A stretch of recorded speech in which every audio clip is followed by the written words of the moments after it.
Anyways, welcome to Post League Time, guys. Usually we have a pre-show, and I guess today's pre-show was me tech fixing my setup because Excellent. I had the same problems yesterday.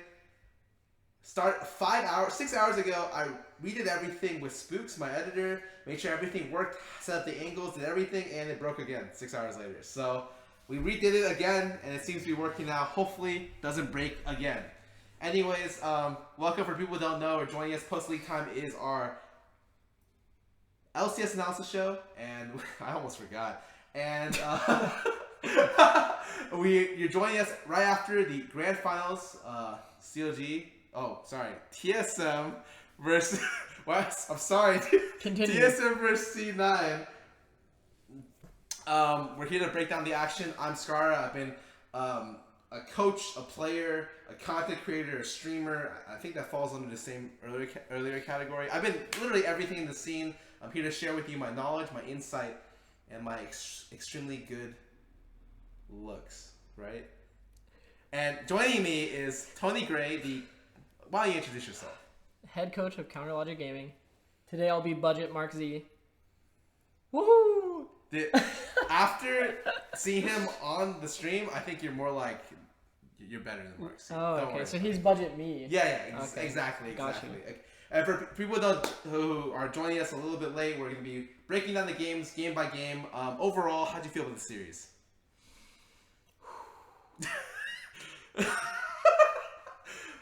It was a macro nightmare.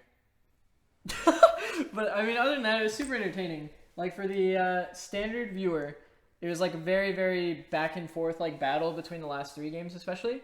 And the first one was just like very, very clean play from TSM. So they showed like some composure, but not enough that, you know, they closed it out on the 3rd game. So all right. So for me, it actually reminded me of like the FlyQuest for CLG series, because 2 really dominant wins followed by like 2 games, you're just like, wow, they just lost their grip on reality. And in the 5th game, I thought it was like C9 had the win, and then they just threw it. Like they just couldn't close it out, and TSM was able to grind out the win. And so, for people who don't know, this series ended a 3-2 victory for TSM. That's a spoiler to any of you. I'm sorry. but I guess I'm sorry. But, they wouldn't be here if they didn't know that. Right. I think. Yeah. I hope so. Anyways, let's just go straight into the first couple games, and we'll just break it down from the very beginning. So. All right. My lovely co-host here, Tony Gray, took notes with me the entire time and watched the whole game with me. And actually, it's great to be able to break it down with Tony because he's actually just like so good at being able to explain draft and like his problems with the draft. So he's my draft expert for today. Let's just go down the games. I know, especially the first game, you had a lot of problems with the draft. It was an Ivern comp from TSM. What did you think about this draft, man? Can I just say it was bad? Yeah, you can just say whatever you want. Like, okay, so like C9's draft was just like, in general, they picked like 2 backliners that are like very, very low range, and they picked it into a comp that can be like really easily punished against the low range. They don't really have like any tools to engage outside of like Lee Sin. So it's like their comp doesn't have a win condition outside of like the Kennen, which they picked for Ray. And if Ray doesn't pop off, which he probably won't do because he's against Ivern and Camille. So, like, Camille's going to get red buffs all game, maybe even double buffs if they can invade topside. So, it's really, really hard for C9 to win with this comp unless they skirmish, like, bottom side, like, very early. Or Ray just gets, like, out of control, like, super fed. But even then, like, the 4-man of C9 is, like, super outranged because it's Caitlyn, Talia. So, they can't really, like, walk into them. They have to, like, flash in, make, like, super force plays. Yeah. So one of the things that you tend to notice is that usually what happens when you draft, you try to draft to cover all the ranges, right? As much of the range as you can. So if you draft a low range AD or a low range mid laner, the respective other carry is longer range to compensate for this situation. And unfortunately, in this situation, they drafted 2 very low range carry threats, and so like Tony said, really hard to get in. I thought they actually played around Ivern so well. Like, this is a game for me that Ivern just like took control of the game. TSM, why do I keep saying CLG? TSM had a great plan going in. I'm sorry. Continue. Had a great plan going in.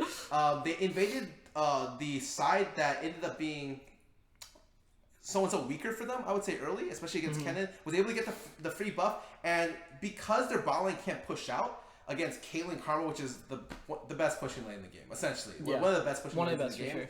And because Contracts tried to make it so they split buffs, he wasn't able to get out of the blue buff fast enough, and TSM just played as a team really, really well around that idea. Like, they ended up collapsing, killing the Lee Sin. Ivern then took his entire top side, I think, and got a really, really big lead, ended up snowballing top lane. And the biggest thing that I was talking to Tony about this game is just like, in the Kennen Camille matchup, Kennen wins this matchup. But with Ivern, Ivern can guarantee that like at the 6, 7, 8 minute mark, on every red buff Camille gets, and you can't really hard lose a matchup with red buff. Like, it's a really, really volatile matchup in that situation, and so I don't think it was as good as I originally thought. Because I agree with him. I thought, like, if Ray popped off, C9 has a good chance. And Ray's Kennen is super good. If you watch this guy laning, how many E's did Ray get hit by in lane? Zero. He got hit with one bot lane, and across the entire series, this guy, just a monster. They can't hear you.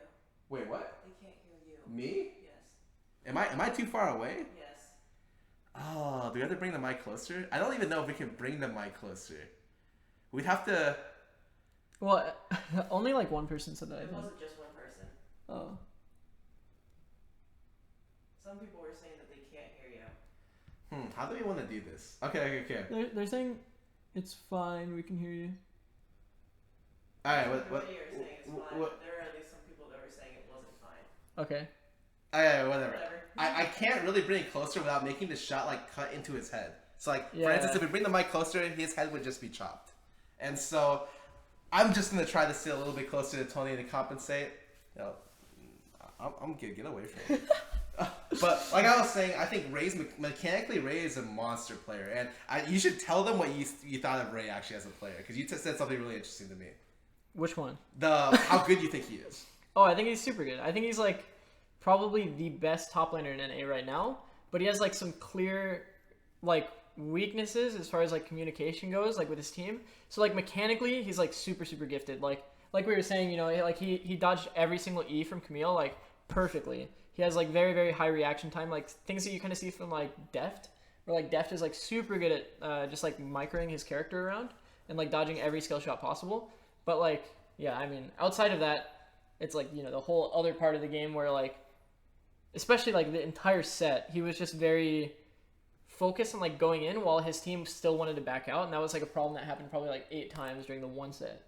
So I mean, even though he's really good mechanically, he's still like, that's a big issue. Yeah, like you'll see situations where decision making wise he goes in when his team is backing up, or he'll just go in way too hard. He did it multiple times in like the Kled game, multiple times in like a lot of his series. Like he'll do it in the past series as Jarvan.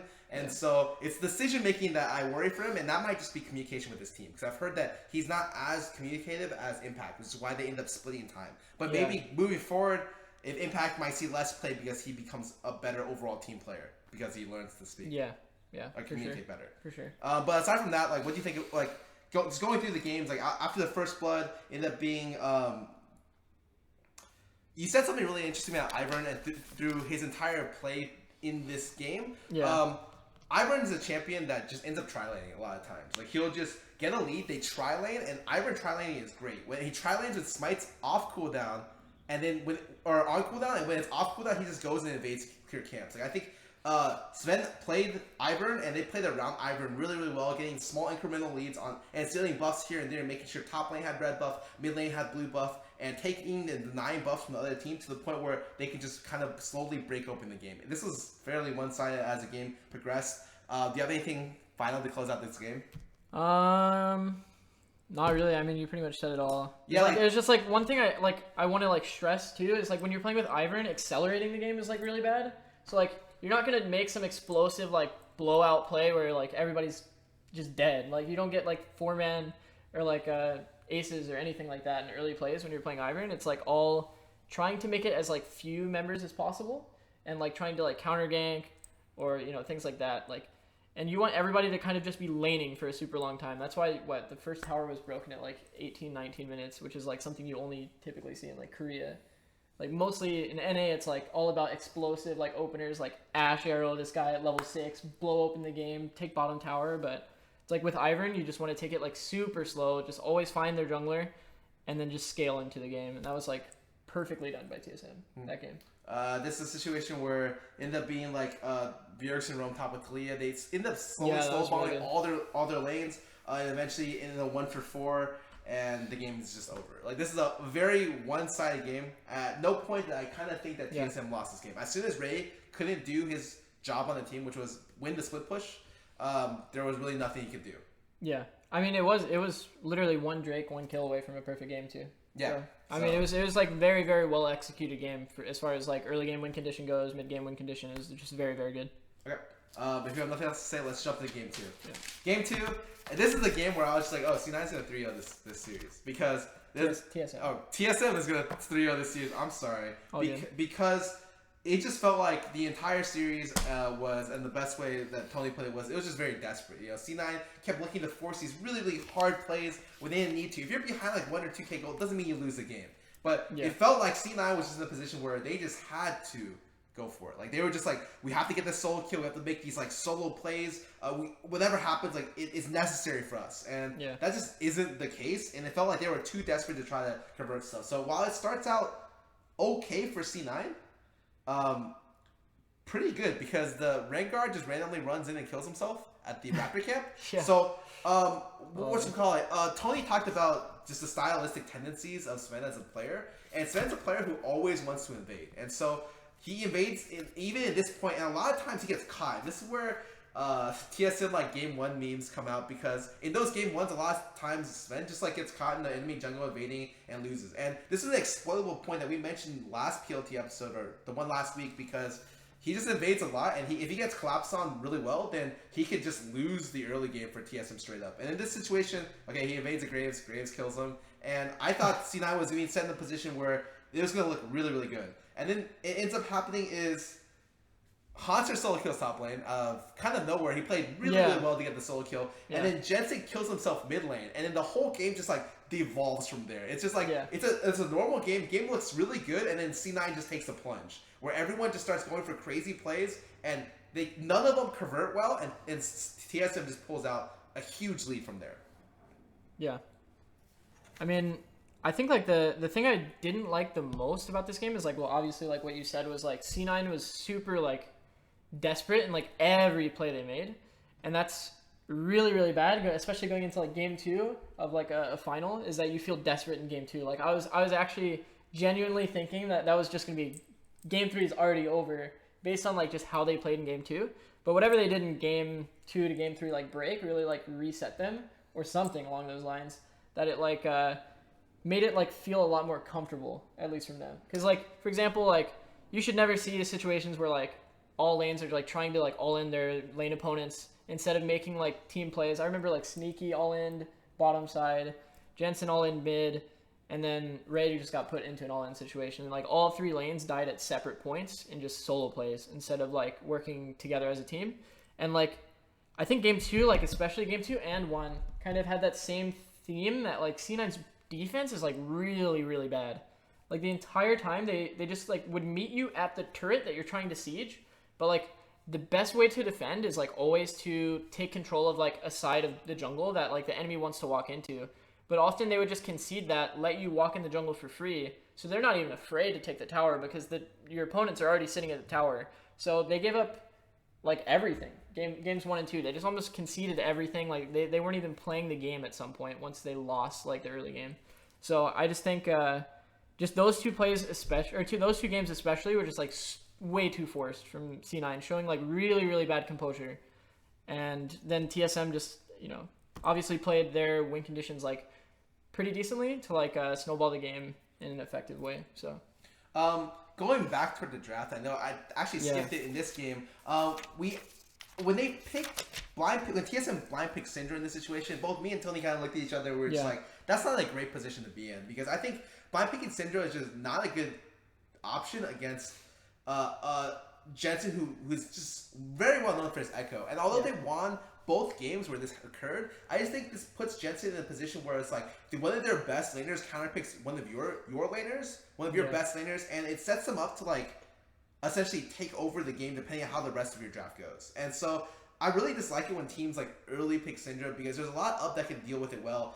We have Fizz and Echo are probably the most popular, but there's also a couple other things. I know, weirdly enough, Bjerg picked Ahri into it, which I thought was really bad I didn't like in the next game, and we'll talk more about that later. But there's a couple other assassin counter picks, like for I actually don't know what happens off the top of my head. There are like one or two. The Zen matchup is not great, but playable. Talon matchup is okay as well. But it's just like a blind pick that's relatively unsafe, but it's a comfort pick for TSM, which is why, especially in Game 5, you'll see Bjerg go back to this because he's such a good Syndra. Yeah, I mean, when it comes down to it, it's like purely a comfort pick, I feel like.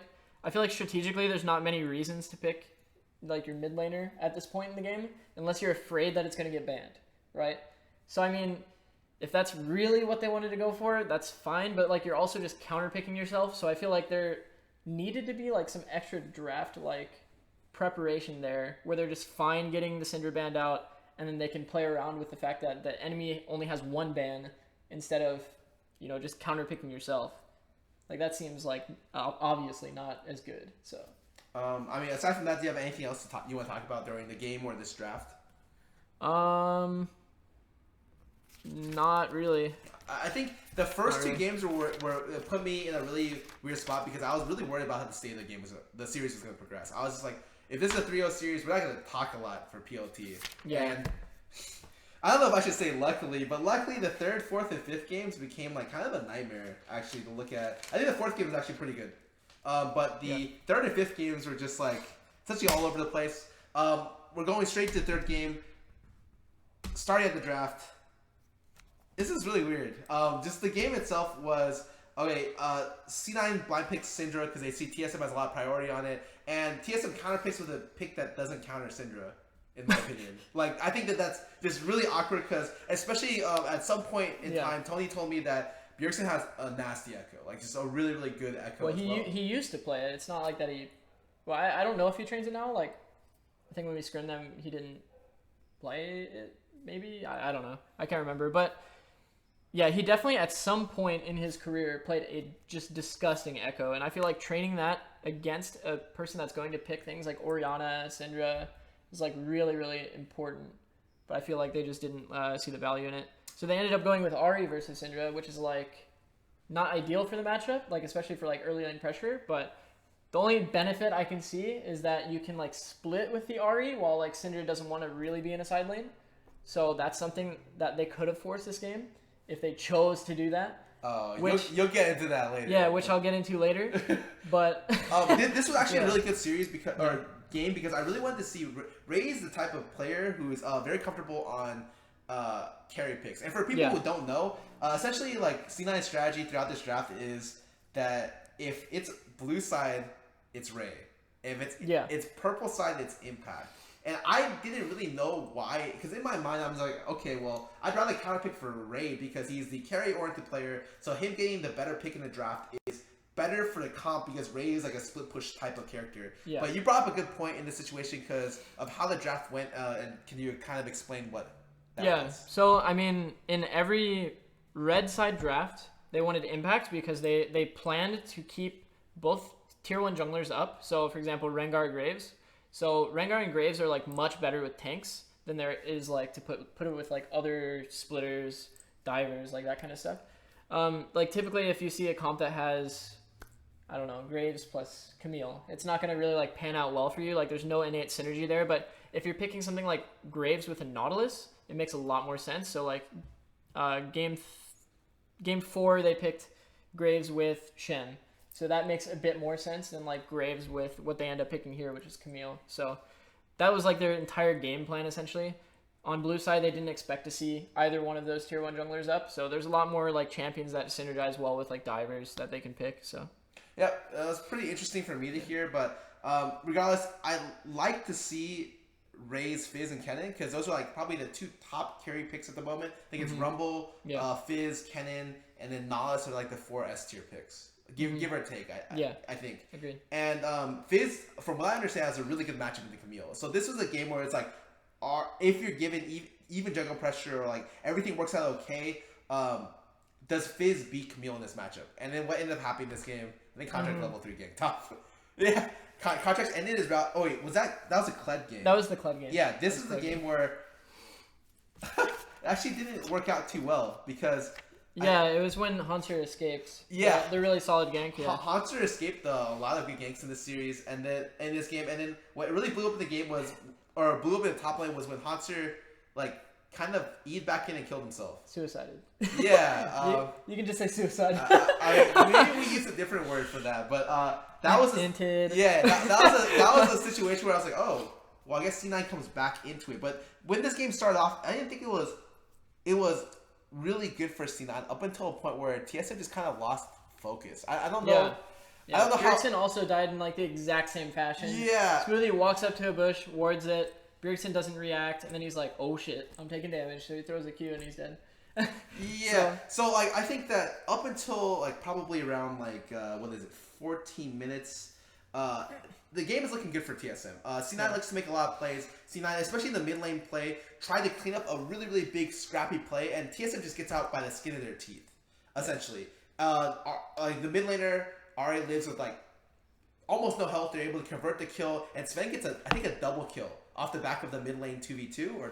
And then what ends up happening is Bjerg recalls in a really greedy place, dies to Lulu randomly, coming up and then just killing him with Ignite and auto attacks with Q. And then top lane just like feeds into the enemy top lane, and all of a sudden this team comp with C9 is playing, which I think needs a little bit of pressure to be able to run with, especially the split push threat Fizz needs to get ahead.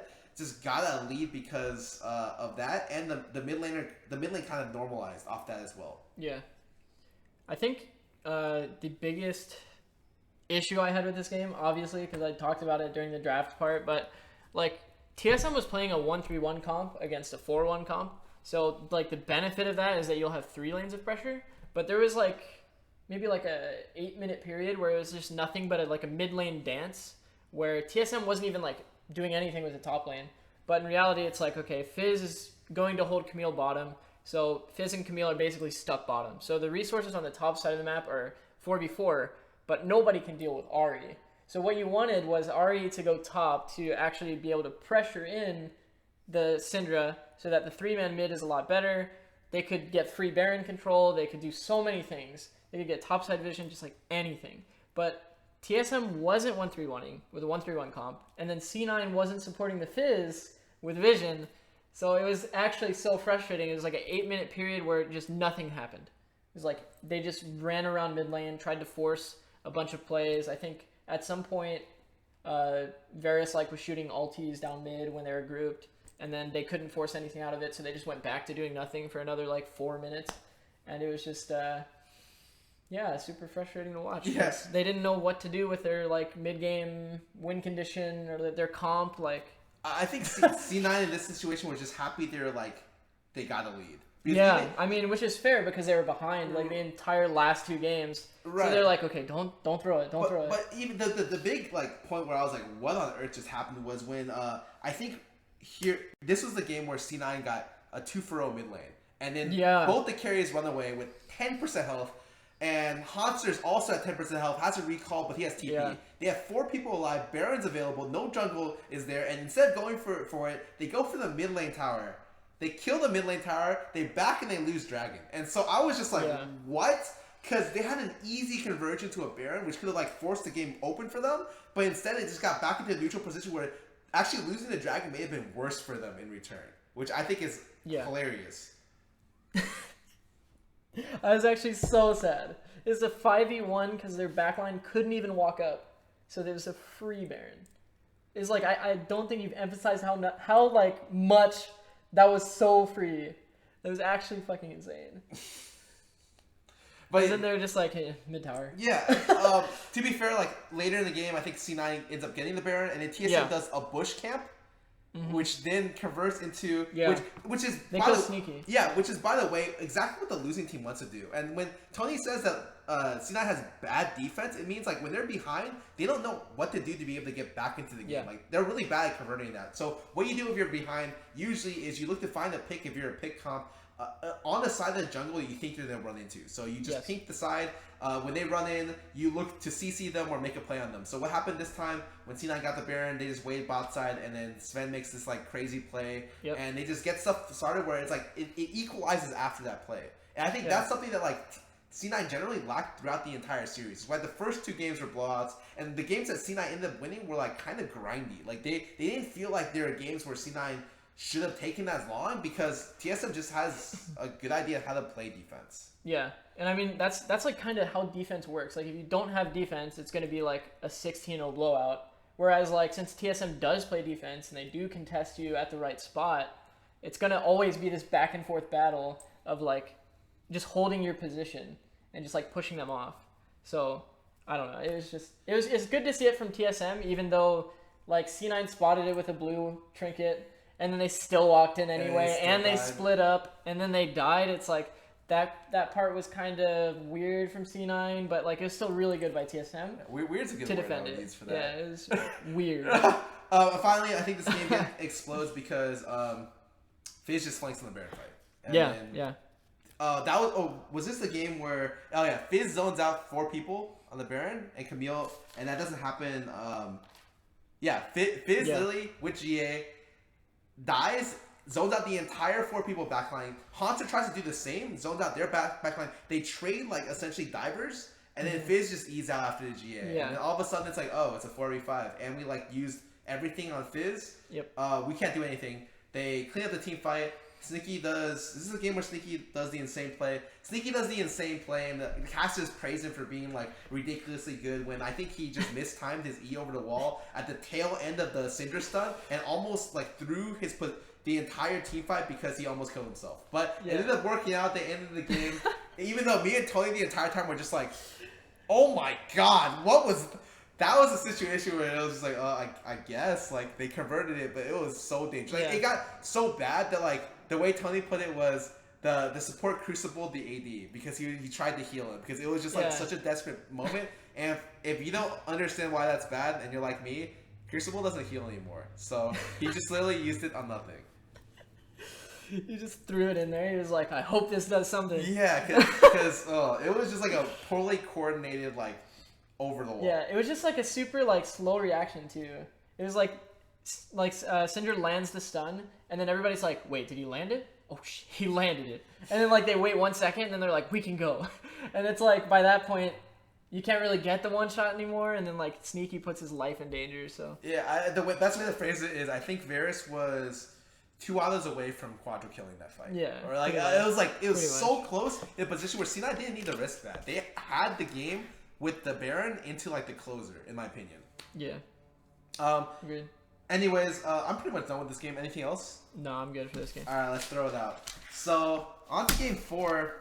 This is the game where C9 was relatively dominant, if I remember correctly. This is a game where you're like, oh, it's almost a perfect game, and except for 3 towers and the 1 dragon. Kill. Yeah. 3 towers, 1 kill. Yeah. So and the towers were all like traded. So it was like when they were at the bottom side, TSM was getting them on the top side. It wasn't like they walked up, took the tower in their face, anything like that. Yeah, so the crazy thing this game was essentially the support Gragas, which a lot of people might have been like, oh, what's that? Is that good? Is that bad? I've seen a little bit of support Gragas in solo queue, and I think relatively it's not that good into range supports unless you can find the all-in timing.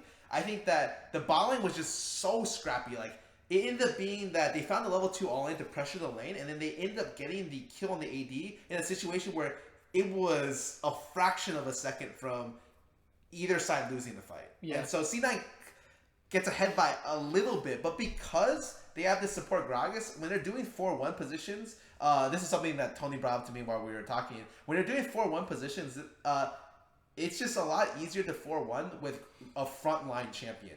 Especially if you usually because a lot of the junglers are very DPS oriented. With Gragas, you're able to like essentially like walk up and siege or like walk up and look for picks, which might not be possible if you're just looking at Graves. Like Graves walking up on certain teams is like, oh, I'm gonna get Syndra stunned into dying. But Gragas is a little bit different.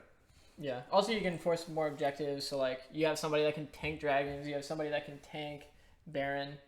So like that's also a benefit of having a melee in the 4. What about the draft, Tony? What do you're the draft king. What do you want to break down about it? Were you okay with it? Did you think it was okay? The only thing I thought was super weird, TSM instantly decided that they didn't want to win mid lane this game. They just picked Ivern and Orianna, and they were just like, all right, well, Jensen's just going to pick Syndra and then have pressure the entire game, and Syndra's good into Orianna, Syndra's good into Ivern, and just pick up the Daisy and throw him away. But, I mean, yeah, I don't know. I just didn't like TSM's draft, like, whatsoever this game. I thought, like, Gragas was a bit of a surprise for them, so they probably didn't expect, like, the all-in potential, so they got really chunked like early level 2 bottom. So clearly they didn't expect Gragas at all. Outside of that, I mean, they just like gave up the entire like map pressure in the draft. They were just like committing fully to scaling into the late game, and then they just made really bad decisions in the time that they could be punished, like when it actually did come to the game. So relating specifically to draft, I just didn't like the draft at all. It's just like way too much scaling. That's it. It's like you have one win condition of scale and team fight, and theirs is like pick and split push. So and you can't really get there. Not to mention they also have like winning jungle mid matchup. And yeah. I think if you have you can't have both a losing mid and a losing jungle matchup, they because take over the game. Yeah. You can just get the game taken over for you. The mid jungle area is the most important area in the game because it can spread to any part of the map. And so if you're picking something like a Kassadin, you want to have like a Lee Sin or a Kha'Zix or a Rengar, something early to be able to pressure to help out your weak early game. And this game they chose a losing mid lane matchup, and they chose Ivern into Graves. Or I think they chose Ivern into Graves. They picked Ivern into Graves. And so that's a losing Ivern matchup for sure. And so generally this is a situation where I just thought that unless they went off with their Nihilist pick, which is the only pick that kind of shoved in, or their bot lane could convert the 2v2 kill, it was going to be really hard for TSM. Turns out they didn't convert the 2v2 kill bot lane, and Shen actually just went crazy this game. Like they went for like insane plays to be able to kill Bjerg with like Shen TP, and they triple flash to kill Bjerg. And so while it worked out, you were just like, wow, these C9's going crazy for these kills. I'm not even sure if triple flashes are worth it if they don't get something out of it. But they were able to get a kill, get another kill, and then eventually like snowball the game out. Yeah, it was like very obvious too that they were like focusing all of their pressure like onto mid. Like Shen was focused on mid too. You even saw Ashe roam up a few times to try to shoot arrows toward mid. Like they were just very, very focused on just abusing that mid lane advantage. So that was like really well played as far as win conditions go for C9. And I mean that like pretty much went through the entire game until they like closed it out. So yeah, this is a game where I thought C9 played well as a team together. With this is like one of the only games I thought it was like a clean game. They had pressure mid jungle. Everything went mid in terms of Shen and Ashe ultis, and C9 was able to convert off the picks they did get into winning the game. Yeah, but what I will say is like TSM, like it was like really like poor composure, like and like understanding of your win condition. So like their win condition is scaling, right? So you wouldn't expect that once Bjergsen dies to the mid dive that they were doing with the rotation bottom, that your team would fully commit and run up the river. And they just like 4-man ran up the river with 5 collapsing, and they didn't run away until like it was in a really bad spot. Like I remember all of us were sitting here like they're gonna get aced, and then they luckily survived. I think with only 1 death. Yeah, and it was on Biofrost. It's like that's terrifying. Like sending, like with TSM going to MSI, it's like that's gonna be concerning that their composure isn't like there. So I mean, we could talk a little bit. It's just pretty important. Yeah, we could talk a little bit more about that. Like after the series, but I do agree with you with this. This was a kind of a blowout game for C9. Aside from that, what else do you have to say? Are you good? We'll move on to the final game. I guess like the only issue I had outside of all of that was that C9 is still like really impatient, and like they brute force like all of their plays. Like there was like one play in particular I remember mid where it was an opportunity to 5v5, so they just like took it. But in reality, it's like, okay, Shen didn't have pressure yet bottom. Shen could have made it so Nautilus is forced to be bottom, and then they can take like a 5v4 for like, you know, however long the TP lasts for. Like they can take that fight and just like run them over. But instead they're like, you know what, let's take this brute force engage before Shen can deny Nautilus anything. And that's like also really concerning, because that's just like a bit too impatient. Like that's kind of how C9 ended up playing this game and a lot of the other games too. Just like brute forcing in So yeah, I mean that's all I really. If you guys are really curious about the timing, where it was when C9 was 6-0, and then their bot lane Shen was just getting the wave started to split push bottom, and they were 5-man mid lane. They were running away, and then Ashe shoots the arrow, and they commit a 4v5 mid lane with Shen ult coming in. But it was not a Shen flank or a Shen TP. Sure, they're up 6-0, but the way I see C9 is if the initiation or possibility of starting a team fight is above a 6 out of 10. We're gonna take it every time, and so that's what I told Tony. I was like, look, Tony's the type of person who's you play to your strengths, just shove this out, and then you'll take the 4v5 easily. You just win the game. But C9 is the type of team that isn't that clean, in my opinion. They're always the type of team where they want to kind of be scrappy because they trust their individual skill. They're very, very talented skirmish players, and so they want to put themselves in skirmish situations where maybe they're slightly statistically favored, maybe 10%. That's good enough for them. Whereas Tony would prefer a situation where it's we're gonna win 80% of the time, 90% of the time.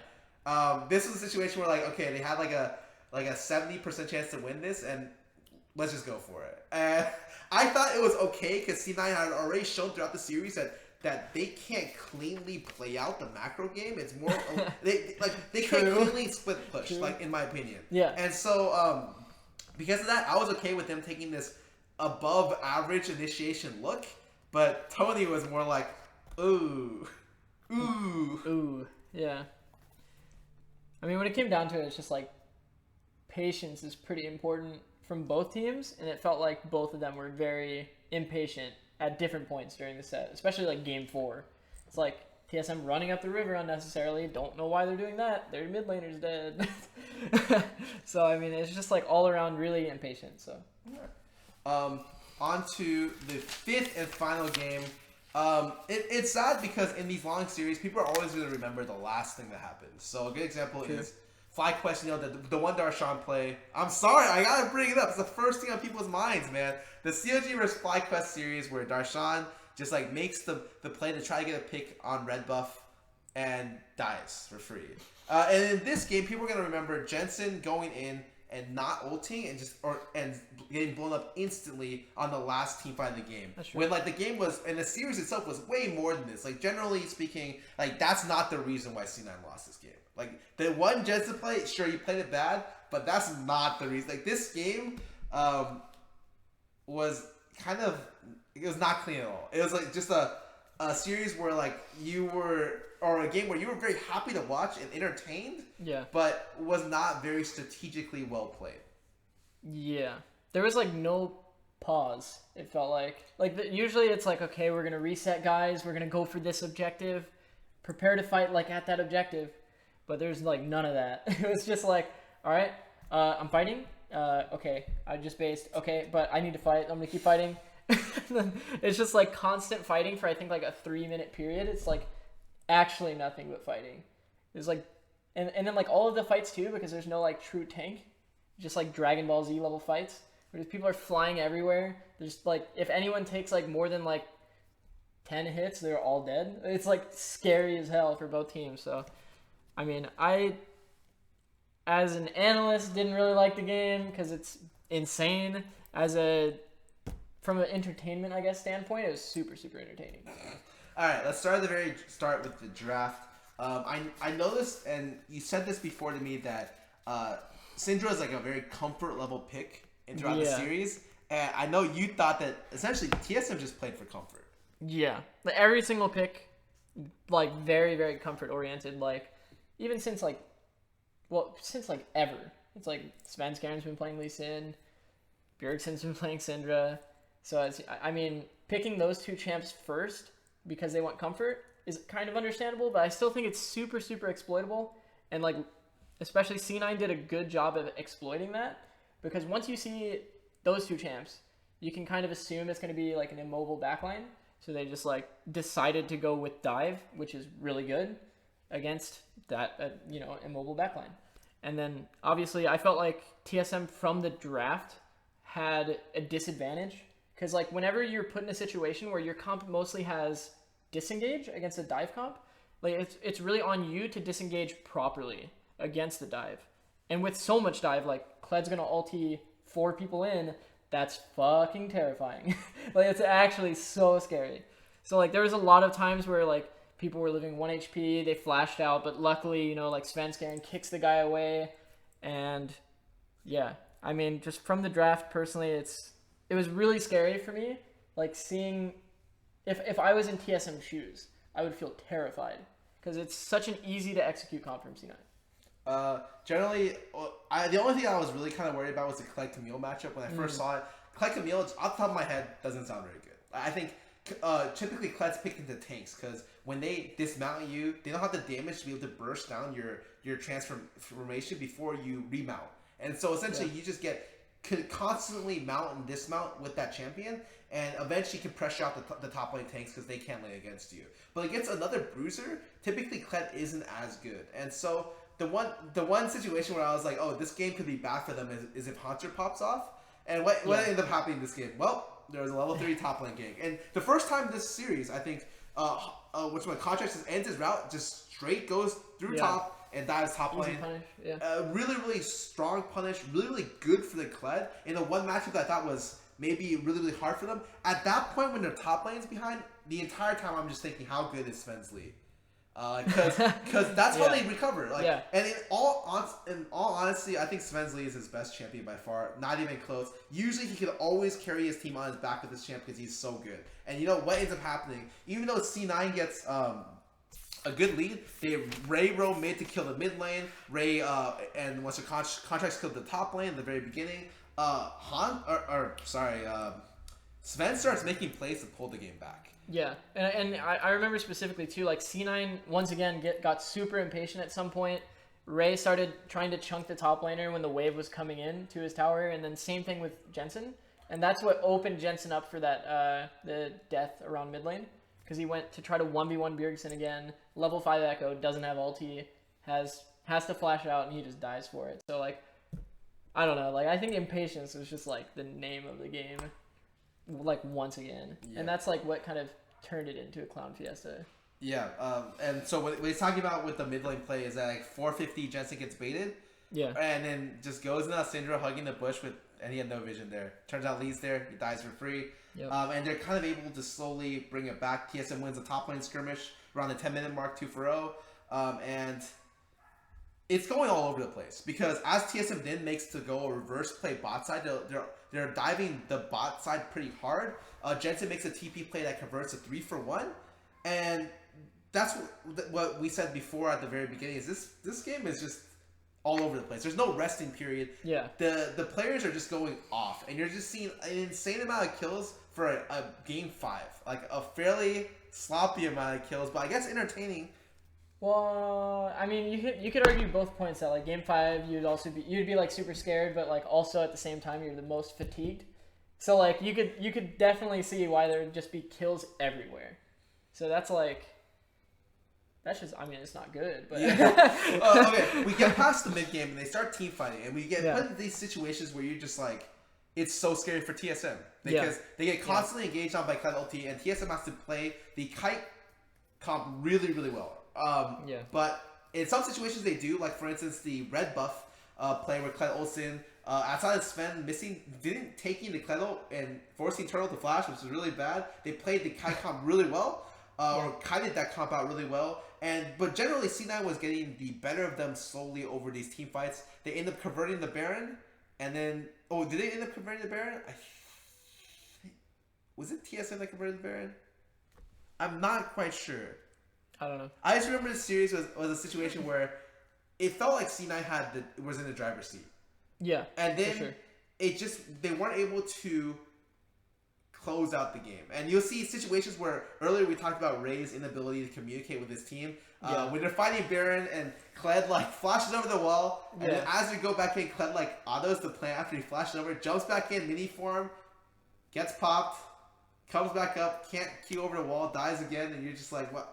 Is that supposed to happen? Like, no. The answer is no. No. And this was a really weird comp for C9 in general because Tony in the middle of the game was just like, oh, this is easy for C9. They just end up split pushing Kled. And then at some point, we realized that Kled can't split push against Camille. Camille's actually a monster split pusher. Like, you're not winning given even items. And so Kled had to kind of join the team and force fights. They just weren't able to execute the fights out cleanly enough, and eventually TSM was able to kite them back and find good positions. Like the mid lane fight, which ended up in C9's favor, was a really scary fight to start out with because Sneaky fell to 10%. Kha'Zix got one hit by Syndra ulti. This was the second to last fight before the game ended the game, and this entire position you're just like, oh my god, C9 lost, and then when they win, you're like, oh my god, they won. And Sneaky one-shot Scarra. I was like, I actually didn't. You'd probably have to watch that fight like 10 times to understand why Sneaky didn't die instantly right there. It was insane. Yeah, and then Turtle flashed in there, got one Varus auto, and then Sneaky flashed out. That was just tragedy. Like we saw that, we were just like, oh. Check out this follow-up. Yeah, like the follow-up to the auto. play. Maybe actually because Bjerg still has flash. If he had flashed in, if they had expected the kick, that would have been like instant Sneaky dies. And even if he dies, the echo coming in on him, it probably still would have been fine. They could have cleaned up that fight with Varus, but that's not what ended up happening. And so it was very disjointed. They lost the fight. Next fight comes in, and then TSM just cut it out. And they one-hit Jensen, and this is what people are going to remember the game for. Jensen dying in that last team fight. Probably. When I just feel like C9 played out the initiations pretty bad. Well, I mean, so did TSM, dude. TSM, you can't forget the TSM run mid and int. They actually just ran mid and just started suiciding in to try to get kills so they could end the game. Like, that is at true. the inhibitor, like Hansu just like flew in and was just like, I'm gonna get him. But like that was so random. And then he also had the engaged top around the Baron where he got caught for free too. Where C9 got a free Baron. That's true. Hansu in this series had a great first 2 games. And the way that TSM is kind of explained to me by Tony is that TSM has potentially the best top side in the league. Like just straight up there. For early game. For early game, their top 3 players, the jungle, the mid, and the top lane, work together fantastic. And you'll see this a lot where Hansu gets a lead because Sven snowballs him. Hansu then takes a lead, ganks mid lane, or TP's bot lane, extends the lead, closes out the game. Yeah. And so I thought the first 2 games Hansu played fantastic, right? Really, really well. And then two of the last games after that, he just killed himself in a lot of different spots. I think every game but the Nautilus game, right? Yeah, the Nautilus game he played pretty well. But the 3rd and 5th game, he just did some weird stuff. Which why I was kind of confused about the MVP thing, but we can talk about that later. I mean, aside from that, I don't have too much to say about the series. I thought it ended up being like, obviously, TSM played it better. They were able to find the fights. And like we said before, generally, I think they're just a better team. They know how to play defense, so if they fall behind, they can recover. Where C9 is a team that really doesn't look like they can. If they fall too far behind, there is no recovery for this team. They just lose. Yeah. And then Ray's item builds were really clunky. Like, he went BT. So he was built like a... Kled. Oh, he was literally built like a Fiora. I was so mad which when I saw you that. don't usually see on a Kled. Yeah, like if you want to split push, you know what you go? You go Bork. And if you don't want to split push, you know what you go? You go tank. And he went Fiora build. BT. Yeah, he went Fiora. He's a Fiora. But the series, it just ended up being TSM ended up playing better, clutched it out toward the end. Yeah. Was really worried after games 3 and 4, but they were able to close it out. Generally, overall, one of the things I was impressed by was that Turtle and Biofrost actually ended up laning pretty well throughout the series. I know that's a big question mark point for me coming in. I was like, how are they going to do in lane? Generally, they did pretty well. First 2 games, they ended up with like 10 plus CS leads. Yeah, like 20 CS leads. Yeah, really, really good. And then, like, sure, they lost the lane against the Gragas in, like, a really tense 1v1. And maybe lost another lane a little bit. But I think they ended up winning 3 of 5 games. And even if they only ended up winning 2 of 5, that's still fairly good. That's much better than I originally expected going in. I thought they would just get smashed by Smoothie and Sneaky, but that was not the case whatsoever. Yeah, I 100% agree. And speaking about MVP votes, I thought Sven, if Sven just like hard carried a lot of the games. Like, I agree. There's a situation where you're just like, okay, well, how did the first game go? Well, they played really well around Ivern. Ivern did everything on the map, and then they won the game. Played well as a team, but Ivern set everything up. You see the last game, Sven carried this team back from like a terrible early game. I think it was 104 at this point. And sure, he made a lot of mistakes. Like the mid lane, he like super dove for the Lulu, and ended up killing himself. But he's the only person getting stuff started for this team. And so I thought Sven probably deserved the MVP more than Hanser, but I mean, It's fine. It's not a big deal. Yeah, I thought like the only major, like super major, like mistakes that he did was when he was like walking in game 2, and like he walked into like they have top side pressure and like top lane, they have mid pressure, like the enemy does, and he walks into a bad matchup with which is Rengar Graves, and he just basically suicides. But it's like that was like the only time where I was just like, okay, you're definitely doing the wrong thing. I don't know what you're doing there. And outside of that, it was like, yeah, he. Like, game 1 was, I felt like, almost fully him. Like, his team could just play on autopilot and win that game. And then same game 5. Even the other games, he was making really good counter plays, like on C9 when they were around the bottom try in game 4. Yeah. I think in general... He made really good plays. Sven did really well this series. Personally, I was a little bit worried by, in, like, the context Sven matchup. Played super well. Yeah. I think people are going to remember like the Bjergsen killing Jensen thing. And that's all people are going to think about. But this is definitely a series where you should be remembering Sven. Like, if you're a TSM fan, Sven is your boy tonight. Yeah. Like even, I looked at my Twitter, like, literally just, like, a little bit ago, and it was just like, Bjergsen is God, Bjergsen is God, Bjergsen is God. And I'm like, holy shit. Yeah. I was like, he played okay. He played okay. Like, played okay, that's it. Yeah. I didn't think... Even, like, Haunter is like, he played okay, that's it. Like, people are going to remember the solo kill on Gragas, but they're not going to remember him, like, killing himself on Camille 3 times in the series, right? Yeah. And so, I really do think that Sven played really well. Coming from a person who's very critical about that TSM's jungler, thought he deserved a lot of credit this series. Yeah, I agree.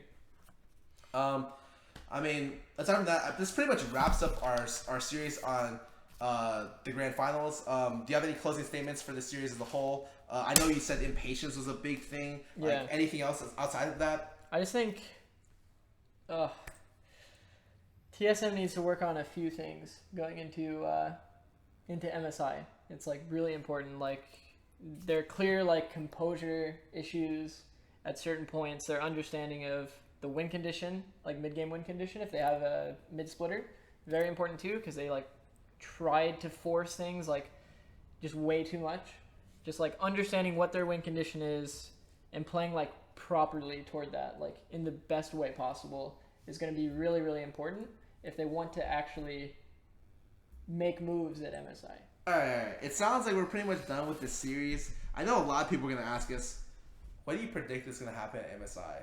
And so, honestly, we ended a little bit early today in terms of the show. We might as well talk a little bit about it. Yeah. If you're okay with it. No, sure. Okay. So, TSM's going to MSI as our number one, as the only seed from North America. Mm-hmm. They're going to be matched up against SKT, bunch of other teams. G2. I mean, obviously they're going to be SKT, but aside from that, like, what do you really think is going to happen throughout the tournament? You said they're definitely going to be SKT? I trigger you a little bit right there. I mean, only we can beat SKT. Oh, that's right. Do you think TSM has an ability to match your performance from last summer? I don't.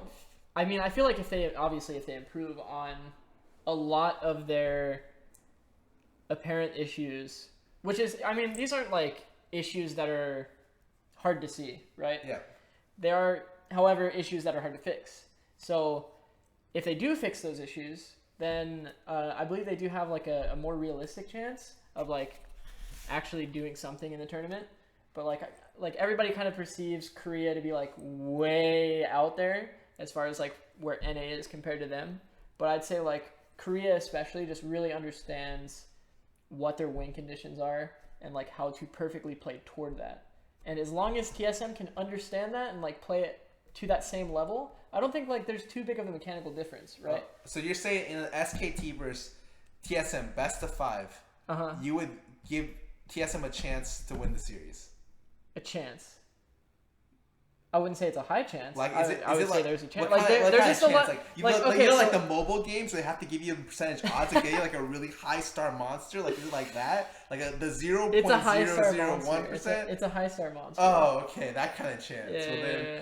I think that they have a chance too. But realistically, like, I think COG's performance last year was kind of not only phenomenal, but maybe like more of a miracle run for you guys. I think meta was really well suited for you guys. Everything kind of panned out together. You guys got your shit together at the perfect time to take advantage of that tournament. Do you think that could happen for TSM this year? if G2 doesn't do well, if the other teams don't do well, if TSM does well, sure.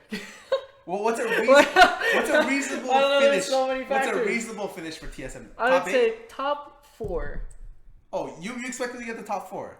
to semifinals, sure. Oh, okay. Semifinals. It's possible. All right. You know what? I'll go with you on that. I think top 4 is possible Top 4. for TSM as Top well. 4. I don't think it's possible for them to match second place. I think that's really difficult. But it all depends on seeding. oh, okay, Technically. okay. I'm just saying. You seeded into SKT and you still got second in the groups. We seeded into Flash Wolves. Wait, I thought you guys beat SKT in pools. Well, we did. Yeah. Oh, but you mean afterwards? But afterwards, we seeded, yeah. So when we got into the top 6, is when we beat Flash Wolves, and then we got up there. Okay. Yeah. All right. Well then, that's if you're curious about where TSM is in the place. Tony says top 4. Top 4. I think possible top 4 as well. Yeah, possible. Possible. Definitely possible. Holy shit. Or top 6. Okay. No, top 4. What happened to North American Pride, dude? I want TSM to win the whole thing. Oh, nice. I'm glad you're able to give that up, man. So, usually at the end of the show, and this is the last show we have for the entire split, we probably will be back for MSI, but it's still in the works on how we're going to do it. Maybe we don't do group stage, maybe we do. We end our show usually with a question and answer for me and whoever my host is. This time we have a special guest. I know some of you may have some special questions for him because of it. Why don't we end up doing that? So we have the lovely chat right here. Boy. If you have some questions you'd like to say, anything you'd like to ask Tony Gray, the mind behind the team, which by the way, Plop couldn't join us today because Plop actually had to do very important business things. Very important business things, but I wish he could have joined because he's the real brain, the real mastermind behind COG coaching staff. Please ask us your questions, anything that you'd like us to be able to answer. Oh, Darshan's asking a lot of questions. What? Not answering that, Darshan. Who's getting bitched on COG? Oh man, that's an interesting question, Darshan. How do you read this? Oh, you just gotta look, okay? Okay. So for instance, Oh, you're doing a fantastic. Oh, job here we go. reading it. Here's a good question. So Arrow got MVP. I know a lot of people didn't like the proceeding. I was one of the people who voted for Arrow as well. What did you think about that? As MVP of the entire thing, right? It's just a normal split. Of the entire normal split. Yes. Whew. I mean, I have like a different perspective on all of the players because like my I guess the amount of which I see players is not only set to like those matches that are actually played on stage. Like I see a lot of different things in scrims especially, and like for me, like Errol wasn't as impressive as like everyone perceived, like in scrims especially. Like he does have like a lot of like pop off performances that he has like on stage, but like for me, just like seeing him in scrims, like I guess it like changed my perception of him as like a player because like he just doesn't play well versus us or something, like, but he never really performed like super well against us, so we didn't ever really put him as like a top spot. But all of the like analysts and people that watch only specifically like the competitive matches were like super like into Arrow, and I just like I couldn't personally understand it because I have a different point of view. Okay, who would you have chosen as MVP? Who did you choose? I think I ended up choosing Hanser as MVP because I felt like him on like any team would be like really good. So like for example, like I feel the same way similarly about like Zig. I feel like Zig all around is like pretty stable, like good top laner that can fit into like a lot of teams and like do a lot of work. But like Hanser's like really good, like really consistently good, and he grew a lot like as a player this split, like from only being able to play like frontline comps, right? Like he would not be able to win if he was on carries most of the time, and to like now, which is like him just absolutely destroying people when he plays carries. So I think like him especially has made like the biggest impact, especially for TSM, and like converted a lot of that like tank only like meme into like actually something that doesn't exist anymore. He's mainly like he can play Rumble and his team will do well. They can play high execute comps and they'll do a lot better now. So yeah. Well, for anyone wondering why I picked Arrow, I essentially picked them because I thought differently than Tony. I thought that a lot of times they ended up winning entirely based on him. I think Zig kind of grew into his own this split. This is his breakout split for Zig. Yeah. And in the beginning, I wasn't sure how much of it was real. And kind of going to the split, it was like super realizable that like this guy is like hard carrying or carrying almost every game in terms of impact to the team. Doesn't matter if he falls behind, he's always impactful as a player. I think that if what happens is the All-Star voting gets in, I think on week 9, right after week 9. I thought Arrow played a great 7.5 weeks, like super, super good. In the tail end, he played against TSM and C9. Didn't do that well in the last 2 weeks. Didn't do that well in playoffs. But given what I already seen of him before, I have to take the whole split into account. Yeah. Therefore, I even remember a lot of games where Hansard didn't look that impressive. People remembered him for his like pop-up performances on tanks, unkillable tank line, his performances on Camille, but in between his like start of the split and end of the split, there was a really rocky middle period, similar to I guess Arrow's rocky late game period. So I balanced the two, and I thought that Arrow himself was a bigger deal for P1 than anything else. If you ask me revisionist hindsight, that probably wouldn't be the case after playoffs. But just because I feel like Zig has become kind of like a carry into himself, like a carry player, honestly. Yeah. Also, what takes a couple points away from Hansard is the fact that he is on a team with great players such as Bjerg. And so, similar to like when Doublelift had 80 carry performance, like I think last spring split, it was like an insane 80 carry performance. It was hard for him to match up because Bjerg was on the same team doing also incredible as well. And so, that's pretty much my justification for the pick. I don't think I chose poorly. I just think in the end, maybe I would have changed it given the ability to go back in time. But when I did it at the time where I was able to put in the votes, I would do it again.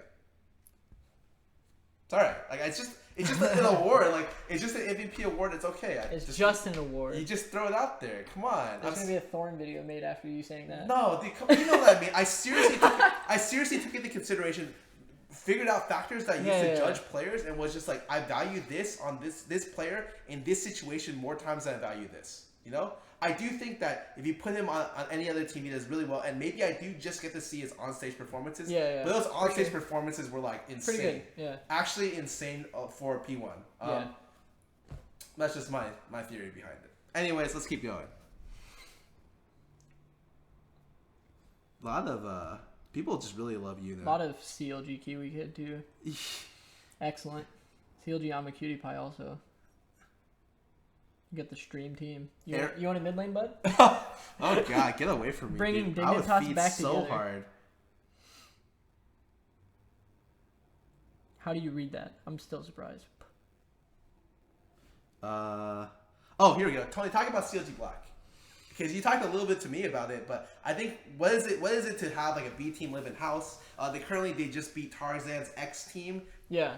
To be able to, right? It's ᵐᵉᵐᵉ's team, I guess. I don't remember what the name of the team is called. I legit have no idea. Yeah. I just knew he had ᵐᵉ and X Tarzan, which he's not on the team anymore. Yeah. And so they made it through open qualifiers, from what I understand.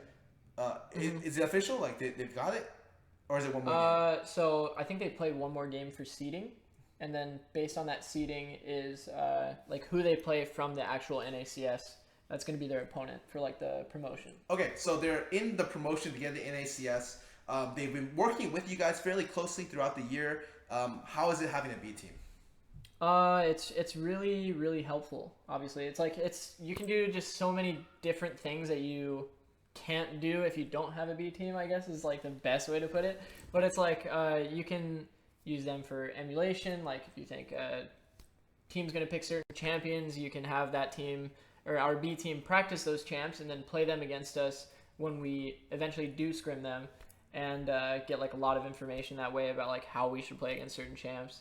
Also just in general, like having those people to like keep the other players in check when they're like not performing well is also really important.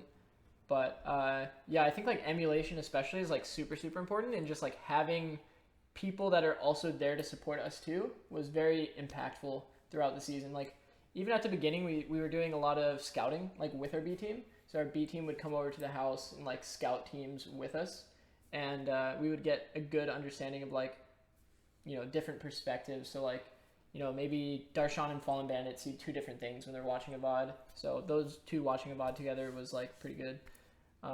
And like just in general, a lot of them have like really good relationships with their counterparts now. So okay, pretty cool.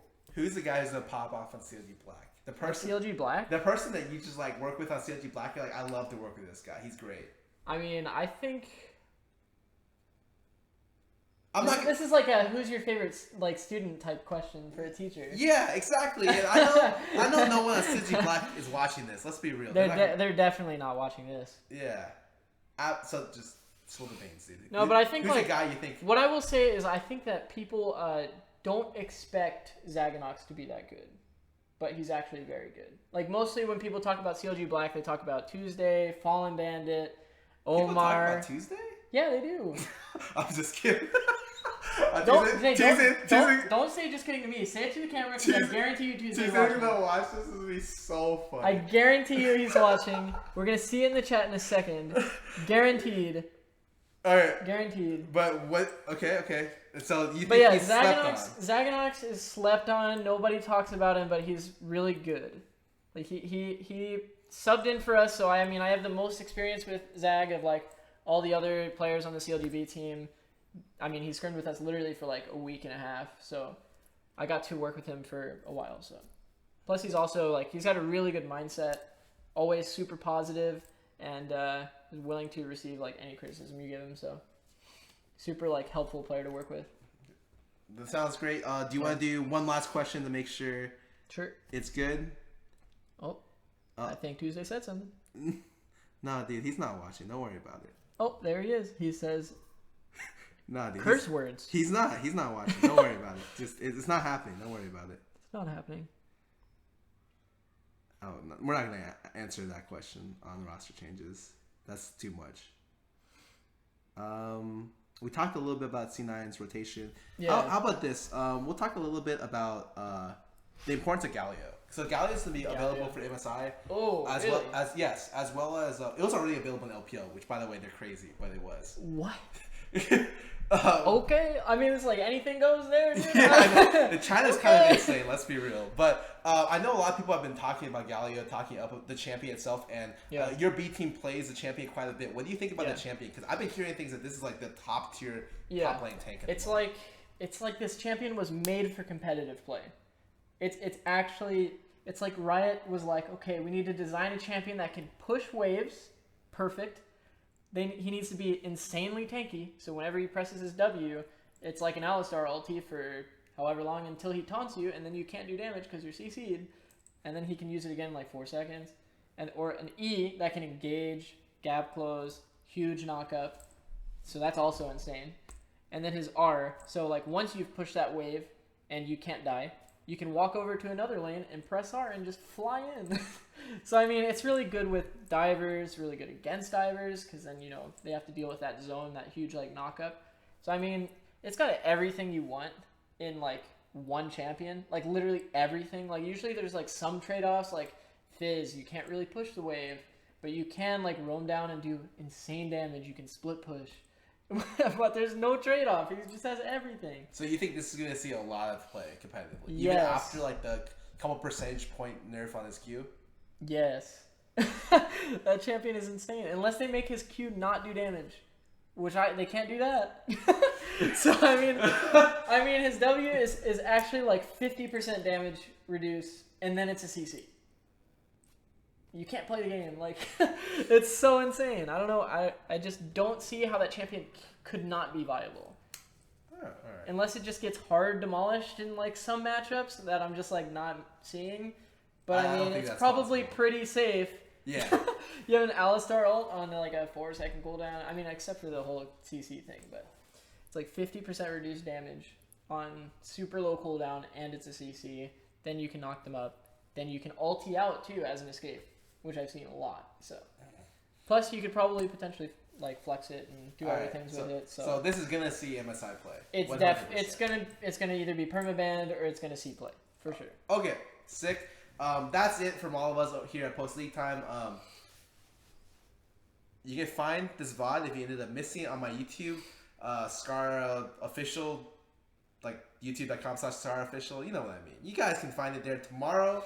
In terms of Post League Time in the future for MSI, we're not sure how it's going to work out. We'll keep you guys posted. Follow at Post League Time on Twitter. We'll try to figure out what we're doing from there. Aside from that, thank you, Tony, for coming on. You have anything you want to say? Any last words? Any shout outs? No. Come on, man. All right, you can follow Tony Gray on Twitter at Zikzlol. Z-I-Z-K. Nice try. Z-I-K-Z. It's gonna be okay.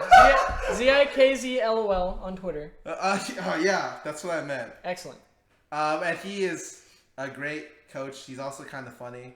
But he's like the secondary man behind Plop. Oh my god. The brain from the shadows. So this is the guy who reports to Plop. Make sure you follow him. He's a great guy. Thank you for joining me. Any last words? No. God. Thank you guys for watching. I'll see you guys next time. Now there's an awkward time where you get up and you close the thing. Peace. Peace. Goodbye, guys. Have a good day.